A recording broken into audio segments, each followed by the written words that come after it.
Dear student, in the last lecture, we have seen inertia and pressure. Next, always remember the tendency of an object to remain in its existing state is called its inertia.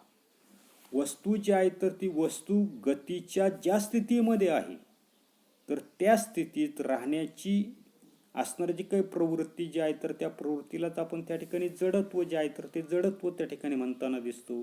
आणि that is why an object in stationary states remains in the same state and an object in the motion remains in the state of the motion in the absence of an external force. म्हणजे सर्वसाधारणपणे बाहेरून बल जर त्या ठिकाणी प्रयुक्त आपण जर केलं नाही तर स्थिर असणारी जी काही वस्तू जी आहे तर ती वस्तू त्या ठिकाणी स्थिर राहते. आणि वस्तू जी आहे तर ती जर त्या ठिकाणी मोशनमध्ये असेल, गतिमान असेल, तर गतिमान स्थितीमधली असणारी जी काही वस्तू जी आहे तर ती वस्तू काय होता नसते, गतिमान स्थिती जी आहे तर त्या स्थितीमध्येच त्या ठिकाणी राहण्याचा प्रयत्न करताना दिसते. Next, types of inertia.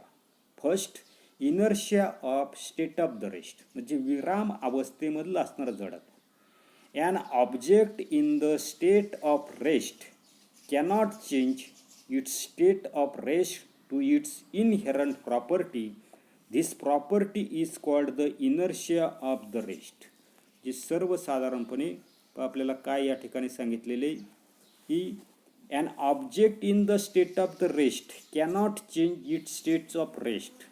जे सर्वसाधारणपणे वस्तूच्या ज्या स्वाभाविक गुणधर्मामुळे ती आपल्या विराम अवस्थेमध्ये बदल त्या ठिकाणी करू शकत नाही, तर अशा प्रकारची तिची असणारी काही state of rest due to its inherent property म्हणजे वस्तूच्या ज्या स्वाभाविक गुणधर्मामुळे ती आपल्या विराम अवस्थेमध्ये बदल करू शकत नाही, त्याच विराम अवस्थेचं काय म्हणताना दिसतात, जडत्व जे आहे तर ते जडत्व त्या ठिकाणी म्हणताना दिसतात. आणि this property is called the inertia of state of the rest. यालाच त्या ठिकाणी आपण काय म्हणताना दिसतो, तर त्या ठिकाणी विराम अवस्थेमधील जडत्व जे आहे तर ते जडत्व त्या ठिकाणी म्हणताना दिसतो. याची उदाहरणं आपल्याला सांगता येईल की बस समजा अचानक सुरू झाली. बस अचानक सुरू जर झाली तर प्रवासी काय करताना दिसतात, मागच्या दिशेला त्या ठिकाणी फेकले जातात. सेकंड, इनर्शिया ऑफ मोशन म्हणजे गतीचं जडत्व. The inherent property an object due to which its state of motion cannot change is called its inertia of motion. म्हणजे सर्वसाधारणपणे वस्तूच्या ज्या स्वाभाविक अशा प्रकारच्या गुणधर्मामुळे काय होताना दिसते की गतिमान अवस्थेमध्ये असणारा जो काही पदार्थ जो आहे तर त्या पदार्थामध्ये त्या ठिकाणी बदल होऊ शकत नाही, तर त्यास काय म्हणताना दिसतं आपण गतीचं जडत्व त्या ठिकाणी म्हणताना दिसतो.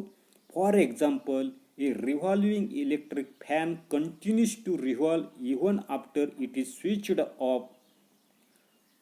Passengers sitting in the turning bus get a jerk in the forward direction if the bus suddenly stops. याची दोन उदाहरणं आपल्याला त्या ठिकाणी सांगितली पहा की इनर्शिया ऑफ मोशनची की सर्वसाधारणपणे फिरणारा असणारा जो काही विजेचा असणारा जो काही पंखा जो आहे तर तो पंखाचं बटन जे आहे तर ते आपण स्विच ऑफ करताना दिसतो म्हणजे पंखा त्या ठिकाणी बंद करताना दिसतो. पंखा बंद केल्यानंतर सुद्धा तो काय होताना दिसतो, काही वेळ त्या ठिकाणी फिरत राहताना दिसतो. दुसरं आपल्याला सांगितले बस जे आहे तर ते बस त्या ठिकाणी अचानक थांबल्यावर काय होताना दिसते, बसमधील असणारे जे काही प्रवासी जे आहे तर ते प्रवासी काय होताना दिसतात तर त्या ठिकाणी पुढच्या दिशेला त्या ठिकाणी फेकले जातात. तिसरं आपल्याला दिलेलं डिरेक्शनल इनर्शिया म्हणजे त्या ठिकाणी दिशेचं असणारं जे काही जडत्व आपल्याला त्या ठिकाणी दिलेले पहा. The inherent property of an object due to which the object cannot change the direction of its motion is called directional inertia. जी सर्वसाधारणपणे पहा, the inherent property of an object due to which the object cannot change the direction of its motion is called directional area. म्हणजे वस्तूच्या ज्या स्वाभाविक गुणधर्मामुळं ती आपल्या गतीची दिशा त्या ठिकाणी बदलू शकत नाही, यालाच त्या ठिकाणी दिशेचं जडत्व किंवा डिरेक्शनल इनर्शिया त्या ठिकाणी म्हटलेलं आहे. याची काही उदाहरणं जी आहेत तर ती उदाहरणं आपल्याला या ठिकाणी दिलेली आहे. For example, if A vehicle in A motion along a straight line suddenly turns, the passenger sitting in it are thrown opposite to the direction of the turning.